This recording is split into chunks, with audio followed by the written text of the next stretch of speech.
Hello everyone, स्वागत है आप सभी का एमसीक्यूज प्रैक्टिस सेट में।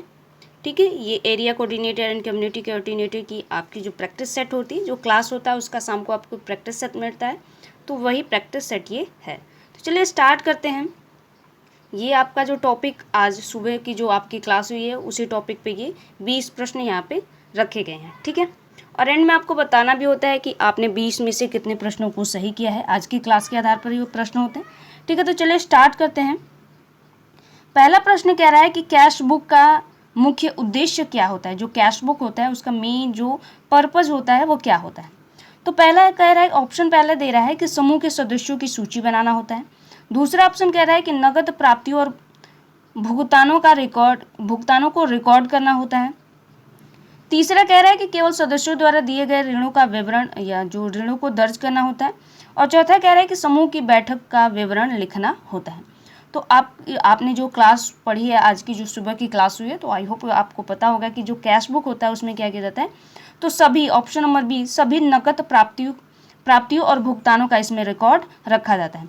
कितना पैसा लेना है और कितना पैसा ऋण के रूप में देना है, इन सारी चीज़ों का रिकॉर्ड इसमें रखा जाता है। तो किस में रखा जाता है, तो कैश बुक में रखा जाता है। जितनी भी नगद राशियां मिलेंगी या जितना भी भुगतान करना है उनका रिकॉर्ड इसमें रखा जाता है। ठीक है, तो ऑप्शन नंबर जो बी है इसका राइट जवाब है। अगला प्रश्न है कि लेजर को कैश बुक से किस आधार पर अलग किया जाता है। आपने देखा था कि क्लास में एक लेजर होता है, एक कैश बुक होता है। ठीक है, तो लेजर और कैश बुक को किस आधार पर अलग किया जाता है ये पूछ रहा है। तो पहला ऑप्शन दे रहा है कि यह सिर्फ ऋण लेन देन रिकॉर्ड रखता है। दूसरा, यह सभी लेन देनों को कालक्रमिक रूप से दर्ज करता है। तीसरा, यह लेन देनों को खातों के अनुसार वर्गीकृत करता है। और चौथा यह कह रहा है कि सिर्फ बचत का विवरण रखता है। तो आपको पता है जो लेजर होता है वो लेजर में क्या किया जाता है कि जितने भी लेन देन होते हैं, ऑप्शन नंबर सी होगा, जितने भी लेन देनों को खाते के अनुसार वर्गीकृत किया जाता है। खातों को अलग अलग पार्ट्स में डिवाइड किया जाता है और उनके अनुसार उसमें दर्ज किया जाता है। तो ध्यान रखना है कि लेजर को कैश बुक से किस आधार पर अलग किया जाता है। तो कैश बुक में आपने देखा कि पैसे का विवरण होता है, कितना पैसा लेना है या कितना देना है, इसका विवरण रहता है। जबकि इसमें क्या होता है, लेजर में क्या होता है, लेन देन जो किया जाएगा उसके खातों के अनुसार उसको डिवाइड किया जाएगा। ठीक है, आपने देखा बचत खाता, ऐसे करके कुछ टाइप थे खातों के। तो वो सारे जो ऑप्शन थे, जो तीसरा इसका ऑप्शन है वो इसका राइट जवाब है। अगला प्रश्न में चले तो अगला प्रश्न कह रहा है कि मीटिंग रजिस्टर में कौन सी जानकारी दर्ज करना सबसे महत्वपूर्ण होता है। मीटिंग जो रजिस्टर होती है इसमें कौन सी जानकारी को दर्ज करना सबसे महत्वपूर्ण होता है। यानी जब मीटिंग होती है, आपको पता है हफ्ते में या महीने में जब मीटिंग होगी तो किस किस उसमें जो क्या क्या जानकारी होगी इसमें रजिस्टर्ड किया जाएगा। तो सिर्फ सदस्यों के नाम या और हस्ताक्षर लिए जाएंगे, या समूह द्वारा किए गए सभी रिकॉर्ड सभी खर्चे इसमें रहेंगे, या बैठक में लिए गए निर्णय विशेष रूप से वित्तीय मामले इसमें दर्ज किए जाएंगे, या बाहरी स्रोतों से प्राप्त धन का विवरण इसमें दिया जाएगा।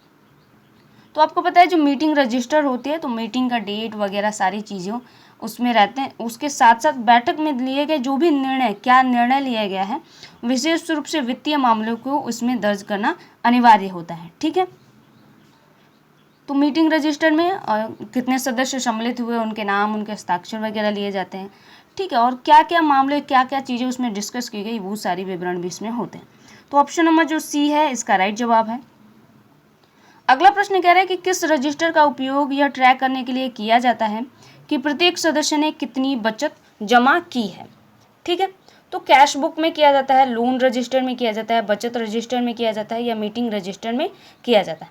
तो हमने देखा कि कैश जो रजिस्टर है, कैश रजिस्टर में लेन देन का विवरण होता है, यानी कितना पैसा आएगा और कितना पैसा देना है वो होता है। लोन रजिस्टर में क्या होता है, ऋण से संबंधित विवरण रखे जाते हैं उसमें। और मीटिंग रजिस्टर में मीटिंग में क्या क्या निर्णय लिए गए वो होता है। तो ऑप्शन नंबर जो सी है इसका राइट जवाब होगा। ये बचत को दर्शाता है, तो यानी बचत रजिस्टर को जो बचत की राशियां हैं और जो सदस्य ने कितने बचत किया है उनको उसमें रखा जाता है। तो ऑप्शन नंबर जो सी होगा इसका राइट जवाब होगा। अगले प्रश्न पे चले। अगला प्रश्न कह रहा है कि समूह के सभी ऋणों, उनकी ब्याज दरों और पुनर्भुगतान अनुसूचियों का रिकॉर्ड रखने के लिए कौन सा रजिस्टर आवश्यक है। तो यहाँ पे ध्यान रखना है कि समूह के ऋण, सभी ऋणों, उनकी ब्याज दरों और पुनर्भुगतान की अनुसूचियों का रिकॉर्ड किस में रखा जाएगा। तो जनरल लेजर में रखा जाएगा, लोन रजिस्टर में रखा जाएगा, कैश बुक में रखा जाएगा या बचत रजिस्टर में रखा जाएगा। तो बचत रजिस्टर में बचत रखा जाता है, कैश बुक में जो आने वाले पैसे हैं या जाएगा उसमें रखा जाता है, और जनरल में बहुत सारी चीज़ें को सम्मिलित किया जाता है, ठीक है, वो एंड में होता है। तो बच्चा लोन रजिस्टर यानी जो ऋण वगैरह होंगे उनकी ब्याज दरें कैसे होगी, कितनी किस्तों में उनका भुगतान करना है, ये सारी चीज़ें क्या आएंगी, option number B loan register के तहत आती हैं। तो ऑप्शन नंबर जो बी होगा इसका राइट जवाब होगा। अगले प्रश्न पे चले। तो अगला प्रश्न कह रहा है कि पारदर्शिता और जवाबदेहिता के लिए कौन सा बही खाता तत्व सदस्यों को उनकी व्यक्तिगत बचत और ऋण का रिकॉर्ड रखने में मदद करता है, ठीक है। तो यहाँ पे ध्यान रखना है कि जो व्यक्तिगत बचत और ऋण का रिकॉर्ड रखने में कौन सा रजिस्टर उपयोग किया जाता है, तो जनरल लेजर, मासिक प्रगति रिपोर्ट, मीटिंग रजिस्टर या लोन पासबुक, ठीक है। तो जनरल रजिस्टर में बहुत सारी चीज़ें आती हैं, वो एंड में होता है, और मासिक प्रगति रिपोर्ट 1 महीने में क्या प्रगति की गई है इसका रिकॉर्ड रखा जाता है, और मीटिंग रजिस्टर में मीटिंग में जो की गई बातें हैं या कौन कौन से सम्मिलित हुए ये रिकॉर्ड रख लेगा। लेकिन व्यक्तिगत बचत और ऋण का जो रिकॉर्ड होता है वो लोन पासबुक में रखा जाता है। तो जो ऑप्शन नंबर डी होगा लोन पासबुक इसका राइट जवाब होगा। अगले प्रश्न पे चलते हैं। अगला प्रश्न कह रहा है कि कैश बुक में डेबिट कॉलम का क्या दर्शाता है। जो कैश बुक होता है उसमें आपने डेबिट और क्रेडिट तो सुना होगा, बैंक में भी डेबिट क्रेडिट होता है। जब आपके पैसा जो अकाउंट में पैसा आता है या जब पैसा निकालते हैं तो उसमें डेबिट क्रेडिट करके जो एसएमएस आते हैं या जब आप पासबुक छपवाते हैं तो उसमें लिखा रहता है। तो वैसे सेम चीज़ें इसमें भी होती हैं, कैश बुक में डेबिट क्रेडिट होता है कि कितना पैसा डेबिट किया गया, कितना क्रेडिट किया गया। तो समूह के द्वारा दिए गए सभी भुगतान इसमें आते हैं, समूह को प्राप्त होने वाले सभी नगद राशियाँ इसमें आती हैं, समूह की कुल संपत्ति या सदस्यों द्वारा चुकाए गए जाने वाले ऋण इसमें आते हैं। तो जो डेबिट होता है, डेबिट कॉलम क्या दर्शाता है, तो समूह को प्राप्त होने वाले सभी नगद राशियां इसमें सम्मिलित की जाती है। जो कैश बुक के में डेबिट जो कॉलम होता है उसमें, ठीक है। तो समूह को प्राप्त होने वाली सभी नगद राशियां इसमें रखा जाता है। यहाँ पे मैं बता दूं, जैसे आप जब पैसा जमा करते हैं तो बैंक के लिए क्रेडिट होता है, ठीक है, लेकिन जब आप बैंक से पैसा निकालते हैं तो बैंक के अकाउंट में उसको डेबिट में लिखा जाएगा। यानी आपने पैसा जमा किया तो बैंक के खाते में वो क्या हो जाता है, क्रेडिट में जाता है, और जब आप बैंक से पैसा निकाल लेते हैं तो वो क्या हो जाता है, डेबिट में चला जाता है। मान लीजिए आपके पास कुछ पैसे हैं, अगर आपने किसी को पैसा दिया तो आपके लिए क्या होगा, वो डेबिट में जाएगा, लेकिन उस व्यक्ति के लिए जिसके पास वो पैसा गया है उसके लिए वो क्रेडिट में होगा। वहीं आपको किसी ने पैसा दिया तो आपको क्या किया जाएगा, वो क्रेडिट में सम्मिलित होगा, और उस व्यक्ति के लिए वो क्या हो जाता है, डेबिट में हो जाता है, ठीक है। तो ये डेबिट क्रेडिट ऐसे वर्क करता है। अगला प्रश्न कह रहा है कि मासिक प्रगति रिपोर्ट का मुख्य कार्य क्या है। जो मासिक प्रगति रिपोर्ट होती है उसका मुख्य कार्य क्या है, तो हर महीने में होने वाली सभी लेन देनों का रिकॉर्ड रखना। दूसरा कह रहा है कि समूह के सदस्यों द्वारा दी गई बचत को ट्रैक करना, या तीसरा कह रहा है कि समूह के वित्तीय और सामाजिक प्रदर्शन का सारांश देना, और चौथा कह रहा है कि समूह के बैंक खाते का विवरण देना। तो आपको पता है जो प्रगति रिपोर्ट होती है, ऑप्शन नंबर सी इसका राइट जवाब होगा। समूह के वित्तीय और सामाजिक प्रदर्शन का सारांश देना इसमें इस रिपोर्ट में रखा जाता है, ठीक है। तो इसमें इसको रिकॉर्ड में दर्ज किया जाता है। तो ऑप्शन नंबर जो सी होगा इसका राइट जवाब होगा। अगले प्रश्न पे चलते हैं। अगला प्रश्न कह रहा है कि किस बही खाता तत्व में लेन देन को खाते यानी अकाउंट के आधार पर व्यवस्थित किया जाता है, ठीक है। अकाउंट के आधार पर व्यवस्थित किया जाएगा तो कैश बुक में, मीटिंग रजिस्टर में, लोन पासबुक में या लेजर में। तो आपने कैश बुक के बारे में पढ़ लिया, मीटिंग रजिस्टर में क्या होता है, लोन पासबुक में क्या होता है, ये सारी चीज़ें देखी। तो जो क्या बचा, अब लेजर बचा इसमें। तो इस ऑप्शन के आधार पर क्या होगा, ऑप्शन नंबर जो सी होगा राइट जवाब होगा। लेजर जो खाते के आधार पर इनका व्यवस्थित विवरण मिलता है, ठीक है, बही खाते में। तो ऑप्शन नंबर जो सी होगा राइट जवाब होगा लेजर। अगले प्रश्न पे चलते हैं। कह रहा है कि एक लेन देन का विवरण जैसे ऋण का विवरण किस रजिस्टर में दर्ज किया जाएगा, तो बचत रजिस्टर में, मीटिंग रजिस्टर में, कैश बुक में या लोन पासबुक में, ठीक है। तो जो ऋण का विवरण होता है, यहाँ पे ध्यान रखना है कि ऋण लेना और ऋण का विवरण दोनों अलग अलग चीज़ें होती हैं। जब आप लोन लेते हैं और पैसा वगैरह कितना आपको लोन की किस्त चुकानी है, कितना इंटरेस्ट देना है, तो वो लोन पासबुक में आएगा। लेकिन सिर्फ जो ऋण का विवरण यानी रिकॉर्ड रखना होगा तो वो कैश बुक में आता है। ठीक है, तो ऑप्शन नंबर जो सी होगा इसका राइट जवाब होगा। यहाँ पे ध्यान रखना है कि कैश बुक इसका राइट जवाब होगा, क्योंकि यहाँ पे सिर्फ विवरण देना है, ना कि ये बताना है कि किस व्यक्ति ने पैसा लिया, कितना पैसा लिया। वो सारी चीज़ें क्या होंगी कि लोन पासबुक में आती हैं। ठीक है, तो ऑप्शन नंबर जो सी होगा इसका राइट जवाब होगा। अगला प्रश्न कह रहा है कि जनरल लेजर का कार्य क्या है। जो जनरल लेजर होता है उसका कार्य क्या है, तो यह समूह के सभी सदस्यों की सूची रखता है। दूसरा कह रहा है कि यह सभी व्यक्तिगत लेजर खातों का सारांश प्रदान करता है। तीसरा कह रहा है कि यह केवल सदस्यों के ऋण का रिकॉर्ड रखता है। और चौथा, यह सिर्फ मासिक खर्चों का विवरण देता है। तो जो लेजर जनरल लेजर अकाउंट होता है उसमें क्या होता है कि सभी जो व्यक्तिगत लेजर खातों का सारांश प्रदान किया जाता है, यानी एक समूह में जितने भी व्यक्ति हैं उनके जो खाते होते हैं उसको इसमें सम्मिलित किया जाता है। ठीक है, उसका विवरण इसमें रखा जाता है। जनरल का मतलब होता है सामान्य, और सामान्य में जितने भी व्यक्ति होंगे उन सभी को उसमें सम्मिलित किया जाता है। तो ऑप्शन नंबर जो बी होगा इसका राइट जवाब होगा। अगले प्रश्न पे चले, तो कह रहा है कि कैश बुक में क्रेडिट कॉलम का क्या मतलब है। अभी हमने डेबिट कॉलम देखा, अब क्रेडिट कॉलम का क्या मतलब है, तो समूह को प्राप्त होने वाली नकद राशि। दूसरा है समूह द्वारा किए गए सभी नकद भुगतान। तीसरा समूह का कुल लाभ। और चौथा सदस्यों द्वारा जमा की गई राशि। तो जो क्रेडिट कॉलम होता है इसका मतलब होता है कि समूह द्वारा किए गए सभी नकद भुगतान। ठीक है, तो ऑप्शन नंबर जो बी होगा इसका राइट जवाब होगा। इसी जो क्रेडिट कॉलम का मतलब होता है कि समूह द्वारा किए गए सभी नकद भुगतानों का विवरण इसमें रखा जाता है कैश बुक के क्रेडिट में। ठीक है, अगला प्रश्न कह रहा है कि यह सभी, यदि किसी सदस्य के ऋण का पुनर्भुगतान किया गया है तो यह लेन देन सबसे पहले किस रजिस्टर में दर्ज किया जाएगा। यदि किसी सदस्य ने ऋण का पुनर्भुगतान यानी पैसा लिया था, ऋण लिया था, उसका पहली किस्त वो दे रहा है, तो इसका विवरण किस रजिस्टर में रखा जाएगा। तो लेजर में रखा जाएगा, लोन पासबुक में रखा जाएगा, कैश बुक में रखा जाएगा, या मीटिंग रजिस्टर में रखा जाएगा। तो आपको पता है जो कितना पैसा मिला है और कितना देना है इसका विवरण किस में रखा जाता है, तो कैश बुक में रखा जाता है। कहाँ से पैसा आ रहा है और कितना पैसा देना है इसका विवरण हमने पहला इसका जो क्वेश्चन था उसमें भी देखा कि कैश बुक में पैसों को रखा जाता है। उसका रिकॉर्ड जो होता है कितना पैसा देना है और कितना पैसा लेना है इसका रिकॉर्ड रखा जाता है। तो ऑप्शन नंबर जो सी है इसका राइट जवाब है। अगला प्रश्न में चले, तो मीटिंग रजिस्टर का उद्देश्य क्या है। मीटिंग रजिस्टर जो होती है उसका उद्देश्य क्या है, तो केवल समूह के वित्तीय लेन देन को ट्रैक करना है, केवल सदस्यों की उपस्थिति दर्ज करना है, या बैठक में किए गए निर्णयों का रिकॉर्ड करना है, या समूह के कुल लाभ की गणना करना है। तो आपने देखा जो मीटिंग रजिस्टर होते हैं उसमें बैठकों के यानी जो बैठकों में निर्णय लिए गए हैं उनका रिकॉर्ड इसमें दर्ज किया जाता है। तो ऑप्शन नंबर जो सी होगा इसका राइट जवाब होगा। अगला प्रश्न कह रहा है कि एक स्वयं सहायता समूह ने एक सदस्य को 10,000 का ऋण दिया, तो इस लेन देन को कैश बुक में किस कॉलम में दर्ज किया जाएगा। यहाँ पे ध्यान रखना है कि एक सदस्य है उसको 10,000 का ऋण दिया गया, यानी स्वयं सहायता समूह ने एक व्यक्ति को 10,000 का ऋण दिया, तो इस लेन देन को कैश बुक में किस कॉलम में दर्ज किया जाएगा। तो डेबिट में, क्रेडिट में, शेष में, या कोई नहीं।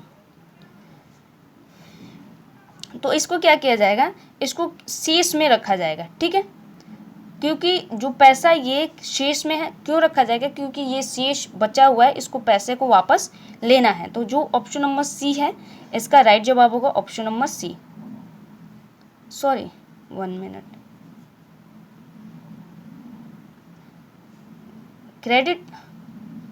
क्रेडिट में रखा जाएगा। सॉरी, स्वयं सहायता समूह को 10,000 का ऋण देगा तो इस लेन देन को कैश बुक के किस कॉलम में रखा जाएगा, तो क्रेडिट में रखा जाएगा। अभी हमने ऊपर भी देखा और मेरे से मिस भी हो गया कि क्रेडिट में उसको रखा जाता है, क्योंकि पैसे का जो विवरण है जो से डेबिट कॉलम है और क्रेडिट कॉलम है, तो जब वो ऋण दे रहा है तो उसको वापस लेना है, तो ये क्या होगा कि क्रेडिट कॉलम में इसको सम्मिलित किया जाएगा। ठीक है, अगला प्रश्न कह रहा है, ये कौन सा प्रश्न था, मिस हो गया क्या। ओके, 15वां प्रश्न था, इसका मैंने राइट जवाब क्या बताया। हाँ ठीक है, वो थोड़ा सा मिस हो गया था इसलिए मैंने चेक कर लिया कि 14 का भी गलत तो नहीं बता दिया। अगला प्रश्न कह रहा है कि किस बही खाता तत्व का उपयोग सभी खातों जैसे बचत, ऋण, व्यय से संबंधित जानकारी को एक जगह सारांशित करने के लिए किया जाता है, यानी एक जगह प्रस्तुत करने के लिए किया जाता है। तो कैश बुक को किया जाएगा, लोन रजिस्टर में, मीटिंग रजिस्टर में या जनरल लेजर में। तो आपको पता है कि कैश बुक में जो कितना भुगतान करना है या कितना पैसा लेना है ये होता है। लोन रजिस्टर में लोन से किसको कितना लोन दिया गया है और उसको कितने इंटरेस्ट पर दिया गया है और कितने किस्तों में उसको चुकाना है, ये विवरण होता है। और मीटिंग में जो मंथली मीटिंग होती है उसका होता है। तो जो बचा ऑप्शन नंबर डी इसका राइट जवाब होगा। जनरल लेजर में क्या किया जाता है, सभी जो खातों के बचत, ऋण, व्यय आदि को सम्मिलित करके इस रजिस्टर में प्रस्तुत किया जाता है। ठीक है, तो ऑप्शन नंबर जो डी है इसका राइट जवाब है। अगला कह रहा है कि अगर किसी सदस्य ने 500 रुपये की बचत जमा की तो यह लेन देन किस रजिस्टर में दर्ज किया जाएगा, यानी 500 रुपये की बचत जो उसने की थी, जमा की, तो ये किस में रखा जाएगा, तो लोन रजिस्टर में, बचत रजिस्टर में, मीटिंग रजिस्टर में या जनरल लेजर में। तो आपको पता है जो बचत की राशि होती है वो बचत रजिस्टर में जमा की जाती है। तो ऑप्शन नंबर जो बी होगा इसका राइट जवाब होगा, ऑप्शन नंबर बी।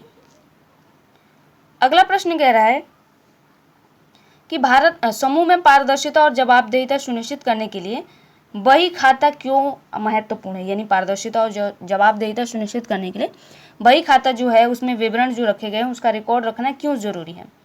तो ताकि समूह के सदस्यों के नाम याद रहें इसके लिए, या क्योंकि यह कानूनी रूप से अनिवार्य है इसके लिए, या ताकि सभी वित्तीय लेन देनों का रिकॉर्ड रखा जा सके इसके लिए, या ताकि बैठकों की संख्या को ट्रैक किया जा सके। तो आपको पता है पारदर्शिता और जवाबदेहिता सुनिश्चित करने के लिए जो बही खाते का रिकॉर्ड क्यों रखा जाता है, क्योंकि सभी ताकि जो होता है सभी लेन देनों का रिकॉर्ड रखा जा सके कि कितना किसको पैसा दिया गया है, कितना पैसा लेना है, ये सारे आपको भी पता है। आप भी अपने जो बैलेंस शीट या अपने घर का जो बजट बनाते हैं तो पैसा कहाँ से आएगा, कहाँ पे खर्च करना है, ये सारे रिकॉर्ड तो आप भी रखते हैं। ठीक है, तो ऑप्शन नंबर जो सी है इसका राइट जवाब है। अगला प्रश्न कह रहा है कि लेजर में प्रत्येक खाते का उद्देश्य क्या है, तो यह सुनिश्चित करना कि सभी सदस्यों को बराबर ऋण मिले। दूसरा, किसी विशिष्ट मद से संबंधित सभी लेन देनों का सारांश प्रदान करना। तीसरा है समूह के बैंक शेष से गणना करना। और चौथा है सदस्यों की बैठक में उपस्थिति को रिकॉर्ड करना। तो जो लेजर में प्रत्येक खाते का उद्देश्य, उसको रखने का उद्देश्य क्या होता है, तो विशिष्ट मदों से संबंधित सभी लेन देनों का सारांश प्रदान करना।